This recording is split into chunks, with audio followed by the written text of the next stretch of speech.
Guys, Radhe Krishna. Welcome back to my YouTube channel. दोस्तों, सुबह सुबह के जो है ना 3:53 हो गई हैं और मैं उठ गई हूँ। फटाफट झाड़ू लगाती हूँ और नहाती हूँ ठंडे पानी से। हाय, बहुत ठंडा पानी है। फटाफट नहा के आती हूँ और आप लोगों को चल के दिखाती हूँ। आज अध्याय जो है वो 11वां पढ़ा जाएगा। बाकी स्कूलों में हमारे हो गई छुट्टियां पोल्यूशन को लेकर। अब स्कूल जो है ना हमारा 16 को खुलेगा, 16 तारीख को। तो चलिए फटाफट नहा के चलते हैं।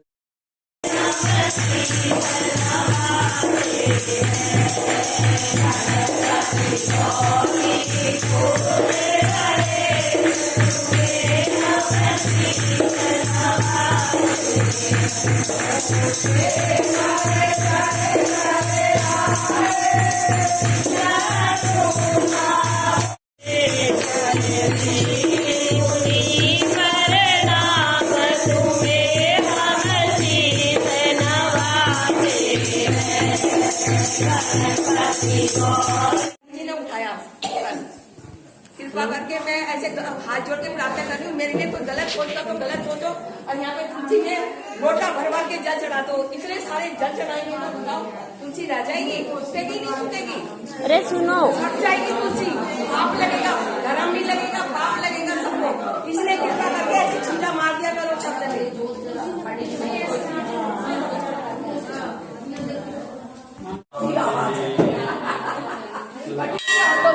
कोई कुछ नहीं रहेगा।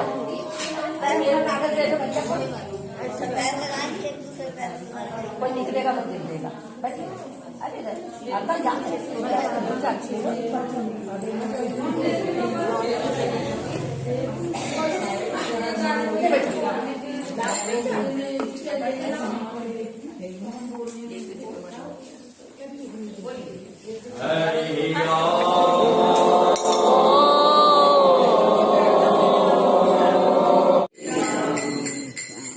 सच्चिदानंद स्वरूप पर ब्रह्मा पर परमात्मा आनंद कर्त भगवान को हम सब लोग वंदन करते हैं, कोटि कोटि प्रणाम करते हैं। और प्रातःकालीन इस ठंड मौसम में और अपने नींद को भी त्याग करके और सभी चीज को त्याग करके यहाँ पर उपस्थित सभी माताएं बहनें सभी को भगवान नारायण की तरफ से सभी को कोटि कोटि वंदन सभी लोग करते हैं। तो सभी को बड़े आशीर्वाद। तो आज हम कथा श्रवण करेंगे। कल जलंधर की तुलसी आंवले के बारे में हम लोग ने चर्चा किया। पूजा क्या है, पूजा हम किस लिए करते हैं? ये पूजा जो आप व्रत कर रहे हैं ये किस लिए कर रहे हैं, किसके लिए कर रहे हैं? जो प्रातः कालीन उठकर इतना अमूल्य बच्चों को भी छोड़कर, आप तो छुट्टी है, आप तो बच्चे भी स्कूल नहीं जाएंगे, तो इतने अमूल्य समय निकाल करके आप लोग आते हैं, पूजा करते हैं, व्रत करते हैं, तब करते हैं। किस लिए करते हैं? अपने लिए करते हैं।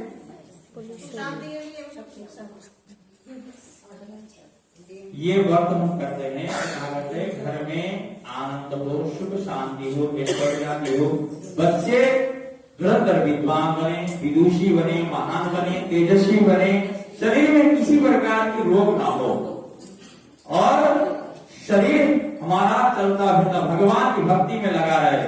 जो भी हम पाप कर्म करते हैं हमारे इस भजन कीर्तन के द्वारा सारे पाप नष्ट हो, घर में सुख समृद्धि। अब ये तो करते हैं, लेकिन उसके अलावा भी घर में बहुत सी चीजें होती हैं जो हमारे घर को दूषित करता है। उस चीज को भी हमें ध्यान देना चाहिए। तो घर में बहुत सी चीज होती है, जैसे रात के समय हम बर्तन जूठा छोड़ देते हैं, उसमें दोष उत्पन्न हो जाता है। और पति पत्नी बैठकर हम बेड में भोजन करते हैं बिस्तर में जाकर, ये बड़ा गलत बात है। तो रात को अपने अलमारी दरवाजे भी खुला न रखें, घर के आसपास मेन डोर में जूते न रखें। जैसे बाहर से हम आते हैं नेगेटिविटी हम अपने आप ले आते हैं, घर में उत्पन्न नहीं होता, बाहर से हम ले आते हैं जूते चप्पल के साथ में। तो वही क्या होता है कि हम सीधा घर के अंदर चले जाते हैं, वही साथ साथ हमारा चला जाता है। पहले क्या होती थी, बाहर रखने की प्रचलन थी, जूते चप्पल और हाथ पैर धो के चला जाता। आजकल तो मेहमान भी आते सीधे चप्पल से। अब तो क्या होता है बाथरूम की अटैच हो गई, तो ये बड़ी गलत। और खान पान रहन सहन ये सब उल्टा हो गया है और प्रचलन हम क्या है पश्चिमी देशों वाले। अपना तो संस्कार हम लोग हैं लेकिन दूसरे के संस्कार अपना रहे। माँ पहले क्या कितना अच्छा होता था, माँ शब्द में इतना प्यार, इतना स्नेह, इतना ममता है। करते करते मम्मी करती है, मदर किसे कहते हैं? ये सब ईसाइयों का, ये पश्चिमी देशों का। कहते कहते पहले पिताजी, पापा, अब डैड माने ये चीजें को ध्यान देना है, अपने बच्चों को ये चीजें को सिखाना है। तो घर में टूटे फूटे बर्तन सबसे पहले उसको हटाएं। टूटे फूटे बर्तन में कभी भोजन न करें, न किसी को दें। हाँ, जो आप जो जलाते हैं घर में, जो दिया है आपका जितना पुराना होता है उतना ही अच्छा माना जाता है। पीतल की है या तांबे की जो भी है आप उसको जलाएं। घर में हमेशा दक्षिण और पूर्व की तरफ सिराना करके सोए। बच्चे को अपने उत्तर की तरफ मुंह करके लिए पढ़ने के लिए बोले। इससे जो है हमारे घर के जो वातावरण शुद्ध हो जाता है। गूगल की धुनी जलाएं, ये रोज करने की जरूरत नहीं, आप हफ्ते में एक बार भी करेंगे तो बहुत अच्छा होगा। हनुमान चालीसा, ऐसे वातावरण शुद्ध हो जाता है। अभी आप लोग प्रार्थना कर रहे थे, धन यौवन सब उड़ जाएगा जैसे ये धन और यौवन ये सदा नहीं रहता। अपनी सुंदरता को इतना निखारो कि बाहर हमें कुछ लगाने की जरूरत ही न पड़े। वहां पर बाहर की सुंदरता नहीं देखा जाता है, वहां पर भीतर की सुंदरता देखा जाता है। तो एक बार ऐसे गीता में पार्वती जी पूछती है शिव जी को, आपका जो ये शिव जी नाम किस लिए पड़ा है, क्यों आपको शिव शिव करके पुकारते हैं? क्योंकि आप तो अमंगल वस्तु को धारण करते हैं, सर्प की माला पहनते हैं, चिता की भस्म को लगाते हैं, हमने मृग छाला को पहने हुए हैं, ऐसे अमंगल वस्तु को पहनते हैं, धारण करते हैं आप, फिर भी आपका नाम शिव किस लिए? भगवान शिव कहते हैं, सुनो पार्वती, मैं गीता ज्ञान को अपने हृदय में धारण करता हूं, ताकि मैं बाहर क्या पहनता हूं उससे कोई मतलब नहीं। मैंने जो है गीता को हृदय में धारण किया है, इसलिए जो है मेरा नाम शिव पड़ा। गीता किलो प्यारे अगर होते तो आना है, गीता किलो प्यारे अगर होते तो आना है,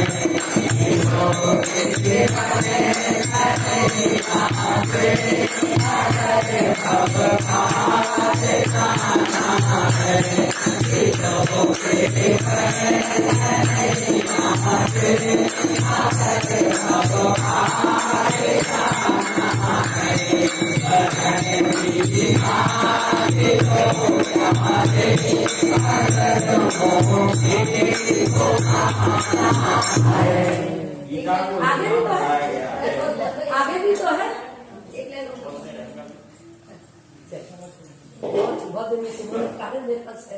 एक समय श्री वेद व्यास जी ने नारायण मुनि से पूछा कि हे व्यास जी, सब आश्रमों में गृहस्थाश्रम श्रेष्ठ क्यों माना गया है? तब व्यास जी ने कहा, जैसे समस्त नदियां समुद्र में जाकर आश्रय पाती है और सब जीव माता का आश्रय पाकर जीवित रहते हैं, उसी प्रकार भिक्षुक, ब्रह्मचारी, सन्यासी, विद्यार्थी, गुरु पूजक तथा यात्री के ये छह जीवित रहित होने पर भी गृहस्थों का ही आश्रय पाते हैं। हे नारद, इस संबंध में मैं तुम्हें एक पुरातन इतिहास कहता हूँ, सुनो। प्राचीन काल में उत्तानपाद राजा का उत्तम नाम का एक अत्यंत बलवान एक पुत्र था, वो अत्यंत ही बलवान था, मदिरा पीने वाला था। राजा बनने पर उसने बहुला नाम वाली स्त्री से विवाह किया। राजा रानी दोनों स्नेह पूर्वक रहने लगे। एक दिन की बात है, राजा ने वेश्या का नृत्य देखते हुए मदिरा पान किया, साथ ही अपनी स्त्री से मदिरा पीने का आग्रह किया, परंतु रानी ने उसका कहना नहीं माना। तब राजा ने क्रोधित होकर अपने सेवकों को निर्जन वन में रानी को छोड़ आने की आज्ञा दे दिया। अनुचरों ने राजा की आज्ञा पालन किया। इसके पश्चात राजा ने दूसरा विवाह नहीं किया और रानी के वियोग को सहन करते हुए प्रजा का पुत्र के समान पालन करने लगा। एक दिन की बात है, एक ब्राह्मण ने राजा के समीप आकर निवेदन किया कि हे राजन, मेरी स्त्री का किसी ने अपहरण कर लिया है, इस कारण मैं अत्यंत दुखी हूँ। अतएव आप उसे तलाश करके मुझे प्राप्त कराने की व्यवस्था करें। राजा ने कहा, हे महाराज, मुझे नहीं मालूम कि आपकी स्त्री कौन है, किधर और कहाँ ले गया है। इस स्थिति में उसे ढूंढकर कहाँ से ला सकता हूँ। ये सुनकर ब्राह्मण बोला, हे राजन, छठा मार्ग प्राप्त करके आप प्रजा के रक्षक हैं। मेरी स्त्री अपने घर में सो रही थी, वहां से उसे कोई हर कर ले गया है। अतएव आपका कर्तव्य है कि आप उसे कहीं से भी ढूंढकर लाएं। राजा ने कहा, हे विप्र, मैंने आपकी स्त्री को कभी देखा ही नहीं और नहीं ये मैं जानता हूँ कि वो कैसे है, कैसे रंग की है, कैसे रूप वाली है, कैसे स्वभाव वाली है, तब मैं उसे कैसे खोज सकता हूँ। ये सुन ब्राह्मण बोला, यद्यपि वो कर्कश स्वभाव की है, कठोर वचन बोलने वाली है, काले रंग की कुरूपा है, तथापि मैं उसकी निंदा नहीं करता, क्योंकि वो मेरी पत्नी है, अर्थात अर्धांगिनी है। ये सुन राजा ने कहा, जब तुम्हारी स्त्री ऐसे कुरूप और क्रूर स्वभाव वाली है, तब तुम्हें उसे प्राप्त करके क्या करोगे। उसके स्थान पर मैं तुम्हें अत्यंत सुंदर शील स्वभाव की अन्य स्त्री लाकर दे सकता हूँ। ब्राह्मण कहने लगा, हे राजन, मेरी पत्नी मेरे धर्म कर्म की अर्धांगिनी है, अतः उसकी रक्षा करना मेरा परम धर्म है। जो पुरुष अपनी स्त्री की सुरक्षा नहीं करता, उसके वर्ण संस्कार संतान उत्पन्न होते और उसके पिता नरकवासी हो जाते हैं। वेश्यागामी पुरुष का कल्याण कभी नहीं हो सकता। जो मनुष्य ऋतु काल के पश्चात अपनी स्त्री से सहवास नहीं करता, उसके पितृ एक मास तक उसके रुधिर में तैरते हैं। ब्राह्मण के ऐसे वचन सुनकर राजा अपने शास्त्र लेकर रथ पर सवार होकर उस स्त्री को खोजने चला दिया। कुछ दूर जाकर उसने एक आश्रम देखा, जिसमें एक महान तपस्वी कुशा के आसन पर विराजमान थे। राजा को आश्रम में आया देखकर भी ऋषि ने उसका कोई आदर सत्कार नहीं किया और कहने लगे, मैं जानता हूँ कि तुम राजा उत्तनपाद के पुत्र हो, मगर यहाँ किस कारण आए हो। राजा ने कहा, हे मुनि, एक ब्राह्मण के घर से कोई उसकी स्त्री को हर कर ले गया है, मैं उसी की खोज में इधर आया हूँ, मगर आपने न तो अर्घ्य आदि और नहीं किसी प्रकार का आदर सत्कार किया, इसका क्या कारण है। तब ऋषि ने उत्तर दिया, हे राजन, तुम अर्घ्य योग्य होते हुए भी इस समय उसके पात्र नहीं हो, क्योंकि तुमने अपनी निरपराध स्त्री अपनी स्त्री का वन में त्याग किया। जहाँ स्त्री का ये धर्म है कि वो तन मन से पति की सेवा करे तथा उसकी आज्ञाकारिणी रहे, वहाँ पति का भी ये परम धर्म है कि वो अपनी पत्नी का यथोचित सम्मान करे, आदर करे। जिस घर में स्त्रियों का सम्मान होता है, वो देवताओं का वास होता है। इसके विपरीत जहाँ स्त्रियों का अनादर होता है, वहाँ सुख शांति कभी नहीं रह सकती। इतना सुन राजा लज्जित होकर पूछने लगा, भगवान, आप भूत भविष्य वर्तमान तीनों तीनों काल के जानने वाले हो, अतः कृपा करके बताइए कि ब्राह्मण की स्त्री को हरण कौन कहाँ ले गया। तब ऋषि ने ध्यान देकर कहा, हे राजन, अदिति का पुत्र बालक नाम का राक्षस उस ब्राह्मणी को हर कर उत्पलवार वन में ले गया है, अतएव तुम उसको ढूंढकर ब्राह्मण का संयोग कराओ। तत्पश्चात राजा मुनि को प्रणाम कर अपने रथ पर सवार होकर उल्पलवार वन में जाकर वहां पहुंचा। वहां जाकर राजा ने देखा एक स्त्री बिल्वा फल खा रही थी।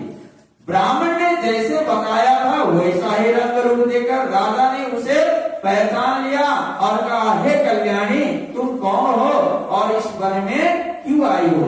तो ब्राह्मणी बोली, मैं अतिरात्र की पुत्री तथा विशाल पुत्र की स्त्री हूँ। मैं अपने घर में सो रही थी कि बालक नाम राक्षस अपहरण करके मुझे यहाँ पर ले आया। यहाँ लाने के बाद उसने न तो मुझे किसी प्रकार का कष्ट दिया है और न मेरा सतीत्व को नष्ट किया है, ये प्रयत्न किया। इतना होने पर भी अत्यंत दुखी हूँ। राजा ने पूछा कि हे ब्राह्मणी, वो राक्षस कहाँ गया। तो ब्राह्मणी ने बताया, वो इस वन में अमुक स्थान पर गया है। जब राजा ब्राह्मणी द्वारा बताए स्थान पर पहुंचा तो राक्षस देखते ही राजा के चरणों में गिरकर बोला, हे राजन, मेरे लिए क्या आज्ञा है। तब राजा ने कहा, अरे निशाचर, तू ब्राह्मणी को हर कर क्यों लाया। यदि तू इसके साथ विवाह करना चाहता है तो देख, ये अत्यंत कुरूपा है, और यदि तेरी खाने की इच्छा है तो वैसा ही कर। तब राक्षस कहने लगा, हे राजन, मेरे घर में अनेक रूपवती अप्सराएं हैं, उनके अतिरिक्त मैंने कभी किसी स्त्री से भोग की इच्छा नहीं की और न ही मांस भक्षण करता हूँ। मैं तो पूर्व जन्म में पापों का प्रायश्चित कर रहा हूँ। इस ब्राह्मणी का पति राक्षसों को मारने का मंत्र जानता है, अतएव जब हम यज्ञ का अन्न ग्रहण करने के लिए जाते हैं तो वो हम वहां से भगा देते हैं, क्योंकि जब यज्ञ हम करते हैं तो जब हम हवन कुंड में जो चरु डालते हैं, जो सामग्री जो बाहर गिरता है, वो क्या होता है कि भूत प्रेत राक्षस गणों का होता है। कभी भी उसको उठा के यज्ञ कुंड में नहीं डालना चाहिए, क्योंकि आजकल यज्ञ का आधार वही बनता है। इसी कारण उस ब्राह्मण को दुखी करने के लिए मैंने उसकी स्त्री को हर कर लाया हूँ।